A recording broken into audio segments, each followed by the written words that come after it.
hace unos días se hizo público uno de esos descubrimientos, pues hombre, llamados a cambiar los libros de historia. Porque según un equipo científico alemán, los primeros trazos o rasgos de escritura se inventaron hace 40.000 años. Que esto es un montón de años.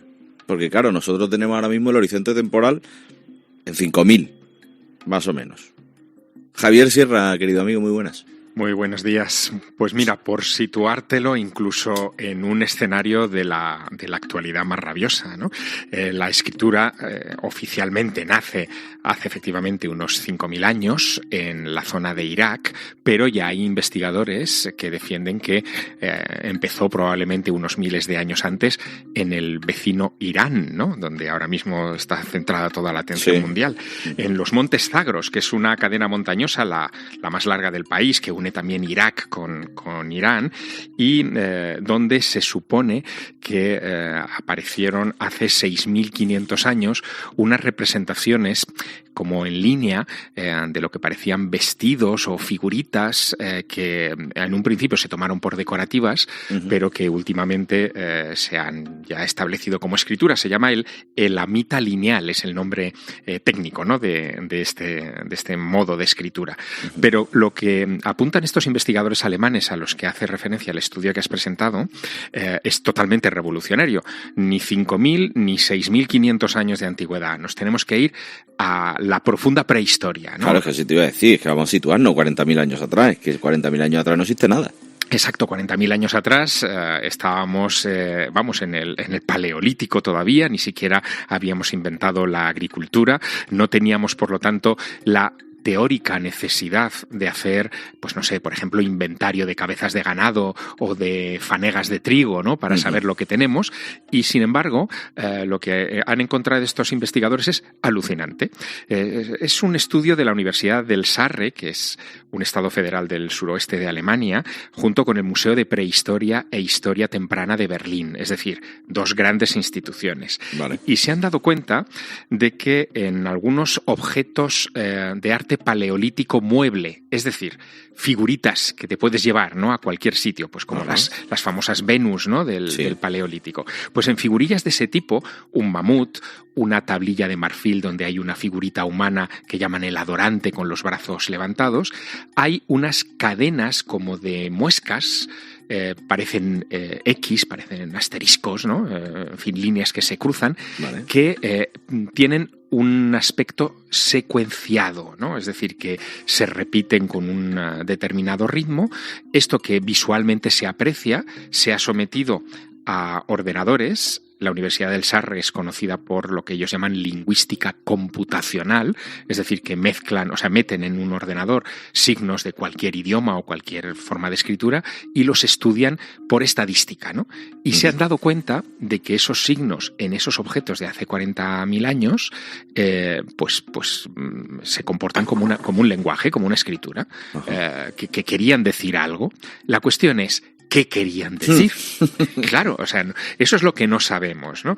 Y sobre eso, pues hay un debate curiosísimo. Déjame por situarnos también, 40.000 años antes, es decir, ¿cómo éramos hace 40.000 años? Bueno, sabemos que usábamos herramientas de piedra, de hueso sobre todo, de asta, dominábamos el fuego hace 40.000 años, tenemos registros de que enterrábamos a nuestros muertos, probablemente se contaban historias alrededor sin duda, de la hoguera.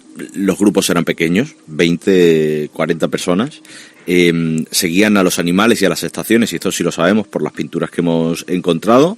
Pinturas, dormían en cuevas o en campamentos un poco al aire libre, pero utensilios, pieles, madera. Lo que sabemos es que tenían cultura, porque las preguntas las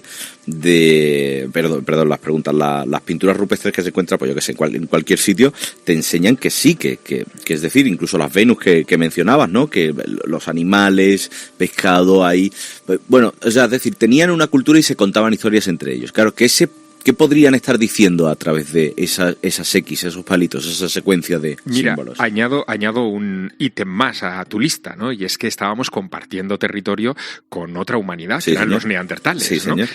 Por lo tanto, ahí hay un conflicto. Ahora, recientemente también se ha sabido que los varones neandertales escogían hembras sapiens y se mezclaban. Lo he visto en la prensa esta semana. Y no al revés. Es decir, esto no se produce en el sentido contrario, ¿no? No hay hembras sapiens que eligieran varones neandertales. Bueno, esa es parte del estudio. Todo esto está redibujando el mapa de la prehistoria, pero este asunto de la escritura lo va a redibujar todavía más, porque a eso has añadido un elemento fascinante, que es el de las cuevas rupestres, ¿no? Sí.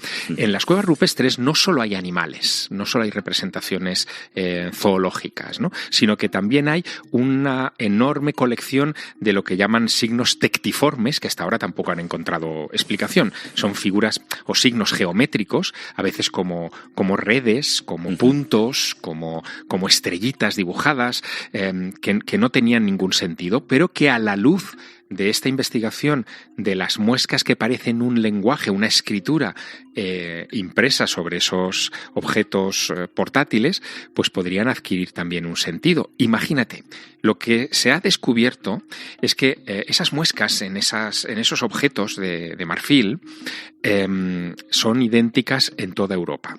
¿En toda Europa? En toda Europa. Es decir, que estaríamos hablando de un lenguaje común. Común por grupos que a lo mejor no se habían visto en la vida, porque claro... O sí, es que no lo sabemos. Claro.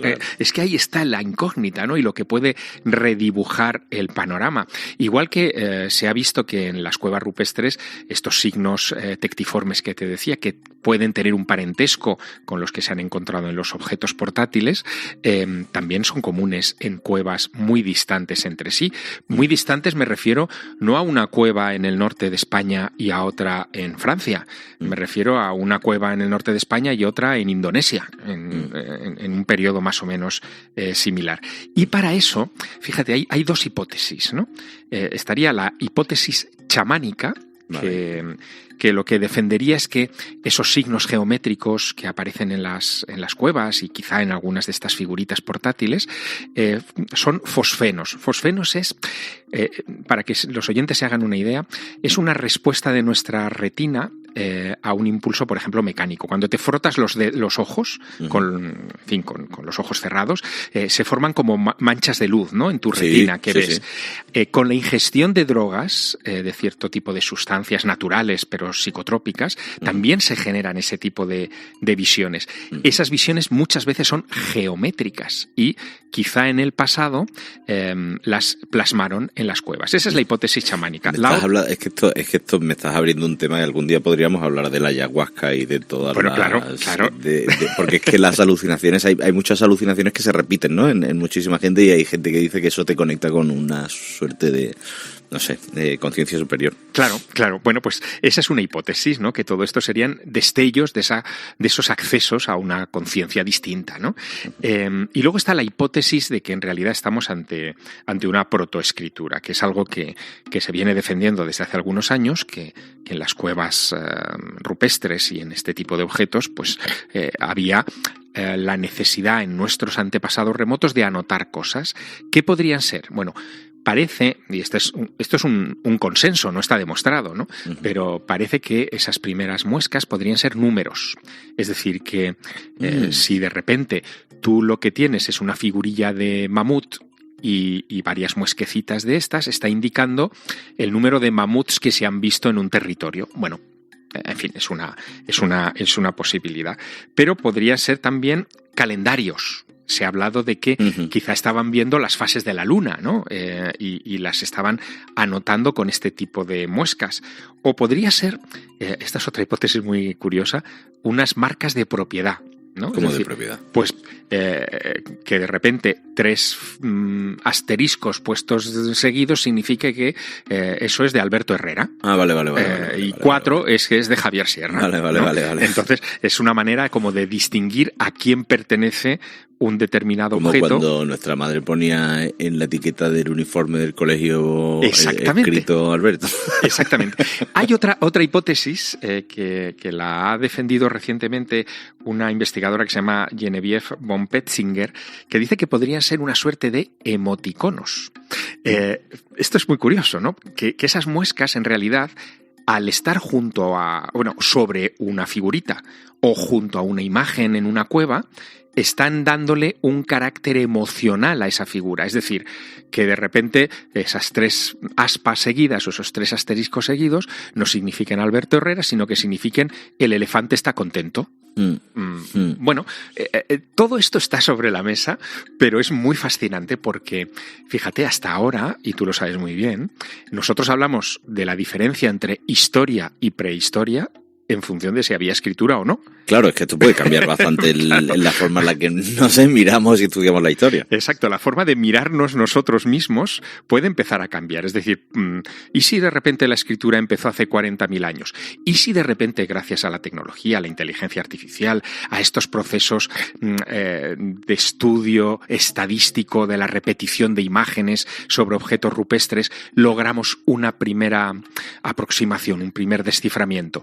¿Nos estarían contando historias? Por lo tanto, ¿tendríamos que retrasar el inicio de la historia a la época del Paleolítico? Bueno, imagínate lo que esto implica y la controversia que hay en estos días entre los expertos de todo el mundo. Hay algo que no sé si es inherente a la evolución del ser humano, pero hay ciertos aspectos que cuando estudiamos al Homo sapiens vemos que aparecieron de forma independiente. Pero sin que los grupos tuviesen contacto entre ellos, como por ejemplo la agricultura. Es que esto que me contabas de la escritura, claro, digo yo, como uno de una cueva en Indonesia podía conocerse con otro de una cueva en no sé dónde, ¿no? Sí, en La Pasiega, en Cantabria. Sí, ejemplo, pero después ve otro, el dinero, la cerámica, las pinturas de grupos que claramente no se conocieron y que surgieron a la vez, ¿no? No sé si de forma simultánea, pero me parece fascinante. Hombre, es fascinante porque todo esto obliga a otro tipo de investigación, que sería la de buscar el foco común. ¿Dónde estaba el foco común de todo esto? Si es que realmente todo obedece a una expansión por todo el planeta, ¿no? Claro, el foco común estaría en África, está perdido, no hemos encontrado esa cultura madre, pero desde luego solo plantearla ya resulta totalmente fascinante, ¿no? Sí. Pero bueno, es que esto de los idiomas nos va a dar muchas sorpresas. Tú fíjate que todavía quedan muchas lenguas más modernas, no nos hablamos de hace 40.000 años, sino de hace 3.000, por ejemplo, en la península ibérica. En la península ibérica tenemos lenguas del 1000 a.C., sistemas de escritura, hasta 4 sin descifrar. Solo en la península ibérica. ¿Solo en la península ibérica 4? Solo 4. Se supone que son variantes del fenicio, pero no está nada claro. En fin, todo eso está haciendo que se pida ayuda cada vez más a este engendro nuevo que hemos inventado los humanos, que es la inteligencia artificial. Y que está aportando algunos patrones, viendo un poco qué cosas se repiten en un sitio y en otro, y que nosotros a simple vista o con los estudios, digamos, analógicos no habíamos detectado. Pero todo esto va a empezar a cambiar en estos próximos años y seguramente vamos a tener muchas sorpresas. Fíjate que incluso esa lengua con la que empezábamos hablando, ¿no? El amita lineal de hace 6.500 años en Irán, ¿no? En el Irán de la antigüedad. Bueno, pues en 2015 hubo un francés, un experto, François Desset, que creyó haberla descifrado. Se está contestando todavía mucho ese desciframiento y ahora se está preguntando a la inteligencia artificial si el doctor Desset estaba en lo cierto, ¿no? Vamos a ver qué resultados salen de ahí. Y fascinante, ¿eh? Ah, sí, lo es.